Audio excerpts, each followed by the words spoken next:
तो हम चार्ट में 10th लॉर्ड की प्लेसमेंट के बारे में बात कर रहे थे। जब लगन कुंडली में 10th लॉर्ड विभिन्न भावों में स्थित हो तो हम उनकी प्लेसमेंट पर किस प्रकार से विचार कर सकते हैं। इस वीडियो में बात करेंगे 10th लॉर्ड अगर आपके लगन कुंडली में 10th हाउस में ही स्थित हो खुद, तो ऐसी कंडीशन में इस प्लेसमेंट को आप कैसे देख सकते हैं, किस प्रकार का असर आपके करियर पर पड़ेगा, आपकी इमेज कैसी बनेगी, आपको इसके क्या क्या लाभ होंगे।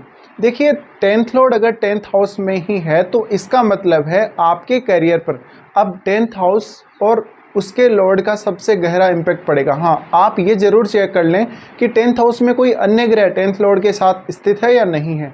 इसके साथ साथ उन ग्रहों का भी प्रभाव अवश्य पड़ेगा जिनकी दृष्टि है आपके चार्ट में 10th हाउस पर। तो 10th लॉर्ड का 10th हाउस में होना यानी अपने घर में जब भी कोई प्लैनेट होगा तो निश्चित रूप से वो स्ट्रॉन्गेस्ट प्लैनेट होगा, और कोई भी ग्रह एग्जॉल्टेड हो उससे भी बेहतर यह है कि वो अपने घर में हो और अच्छी स्थिति के साथ हो, बलाबल के साथ हो। तो ऐसी कंडीशन में आपको अपना जो 10th लॉर्ड है उसका बल अवश्य चेक कर लेना, क्या वो अपने घर में है लेकिन वक्री तो नहीं है, क्या वो अस्त तो नहीं है, ये सब आपको देख लेना। अब उस प्लैनेट से बहुत गहरा संबंध हो सकता है आपके करियर का जो आपका 10th लॉर्ड है। अब 10th लॉर्ड जो है वो अगर 10th में ही है तो इसका मतलब है आपकी सोसाइटी में आपकी इमेज बहुत अच्छी बनेगी और आप पर्टिकुलर उस ग्रह से संबंधित काम या उस ग्रह से संबंधित किसी भी प्रकार का कारकत्व जिससे संबंधित आपका करियर हो सकता है, और उसी प्रकार की आपकी इमेज भी आपकी सोसाइटी में आपके चाहने वालों में बनेगी। इसके साथ साथ ये जो प्लेसमेंट है ये दिखाती है कि वास्तव में जातक कितना ज़्यादा फोकस्ड हो सकता है अपने काम पे, अपने काम के प्रति कितना सीरियस और डेडिकेटेड हो सकता है। ऐसी कंडीशन में आपको करियर में सफलता जल्दी मिलने और बहुत अच्छी सफलता मिलने के चांसेस हैं। ये स्थिति आपके करियर में स्थिरता को भी दिखाती है। यहाँ पर ग्रह भले ही शुभ हो भले ही क्रूर ग्रह हो, उसी हिसाब से आपको रिजल्ट मिलेंगे। लेकिन शुभ ग्रह के केस में भी और क्रूर ग्रह के केस में भी आपके करियर में सफलता मिलने के चांसेस बहुत अधिक बढ़ जाते हैं। लेकिन आपको अदर किसी भी प्लैनेट जिसकी आपके 10th हाउस पर दृष्टि है उसको इग्नोर बिल्कुल नहीं करना चाहिए। अब यहाँ पर 10th लॉर्ड अगर 10th हाउस में है तो ये दिखाता है कि जो हायर अथॉरिटी है उसके साथ आपके बहुत अच्छे रिलेशंस रहेंगे, आप अपने काम को बेहतर तरीके से मैनेज कर सकेंगे, अपने काम की समझ, अपने वर्क एनवायरनमेंट की समझ आप में बहुत ज़्यादा अच्छी होगी। इस प्लेसमेंट की वजह से वास्तव में आप अपने कैरियर में बहुत आगे तक जा सकेंगे और अपने कैरियर में ज़्यादा से ज़्यादा स्टेबिलिटी को देख सकेंगे। अब जब आपके कैरियर में स्टेबिलिटी आएगी तो आपका जो 10th लॉर्ड है आपके 4th हाउस को भी एस्पेक्ट कर रहा है, तो आपके कैरियर का जो इम्पैक्ट है, आपके कैरियर की स्थिति का जो प्रभाव है, अब वो आपकी डोमेस्टिक लाइफ पर भी रहने वाला है।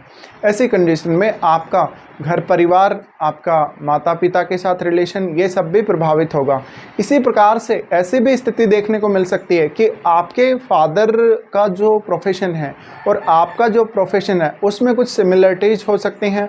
उनमें ऐसा भी हो सकता है कि सेम ही प्रोफेशन हो, या ऐसा हो सकता है कि माता पिता ने आपको बहुत अच्छे से गाइड किया हो, आपकी बहुत अच्छे से परवरिश करी हो, आपकी प्रोफेशनल लाइफ में उन्होंने बहुत बड़ा योगदान आपकी लाइफ में करा हो। इसी प्रकार से ये स्थिति दिखाती है कि जातक का जो कनेक्शन है वो बड़े बड़े लोगों के साथ हो सकता है, उसी सेम प्रोफेशन वाइज अगर देखा जाए तो मान लीजिए कोई ऐसा जातक जो बहुत अच्छा प्रोफेसर है या बहुत अच्छा पॉलिटिशियन है या बहुत अच्छा वो कोई कारोबारी भी हो सकता है, तो उसी प्रकार के सेम फील्ड से जुड़े हुए लोगों के साथ उसके बहुत ही अच्छे कनेक्शन हमें देखने को मिलेंगे। इस स्थिति की वजह से वास्तव में आपको शुरुआत से ही जब आप अपना जॉब वगैरह स्टार्ट करते हैं, अपना करियर की स्टार्टिंग करते हैं, उसी समय से आप लोगों के चहेते बन जाते हैं। और आगे चलकर आपने काफ़ी ऐसे लोगों को भी देखा होगा ओल्ड एज में जाकर अगर वो रिटायरमेंट भी ले लें बाद में, तो वो अगर किसी भी अदर फील्ड में काम करें तो उनकी पॉपुलैरिटी एकदम बनी रहती है और उनको उनके प्रोफेशन के हिसाब से ही फिर जाना जाता है। यानी उनके ऊपर एक टैग सा लग जाता है कि कोई पॉलिटिशियन है तो उसको पॉलिटिशियन की इमेज से देखा जाएगा। इसी हिसाब से ये भी प्लेसमेंट इसी प्रकार का रिजल्ट आपके लिए लेकर आएगी। तो ऐसे में अब आपके लिए आपका काम, आपका प्रोफेशन के प्रति आपकी थिंकिंग, आपका मैनेजमेंट कैसा है, आपका डोमेस्टिक लाइफ, आपका वर्क एनवायरनमेंट, ये सब बहुत ज़्यादा इम्पेक्ट करेगा आपको और ये आपके लिए बहुत ही ज़्यादा इम्पोर्टेंट भी होगा। अब आपका जो 10th लॉर्ड है वो अन्य किस भाव का स्वामी है उस भाव से संबंधित चीज़ें आप अपने प्रोफेशन में यूज़ कीजिए। उस भाव से संबंधित जो कारकत्व है, जो भी आप कुछ कर सकते हैं अपने प्रोफेशन में यूज, वो आप अपने प्रोफेशन में यूज़ करिएगा। आपको उसके बहुत बेहतर रिज़ल्ट देखने को मिलेंगे। आप उसी हिसाब से अपना एफ़र्ट अपने करियर में लगाइएगा। अब यहाँ पर आपका जो 10th लॉर्ड है, आपका 10th लॉर्ड किन अन्य ग्रहों के साथ संबंध बना रहा है, दृष्टि संबंध या फिर युति हो तो वो भी। और अब आपका जो 10th हाउस लॉर्ड है वो तो खुद अपने ही घर में है हालांकि, लेकिन फिर भी हो सकता है कोई ग्रह हो तो लगन से आपके 10th हाउस को देख रहा हो, कोई ग्रह हो तो वो हो सकता है 4th हाउस में भी आपके बैठा हो, तो उनका भी आपको इम्पैक्ट अवश्य देखना चाहिए।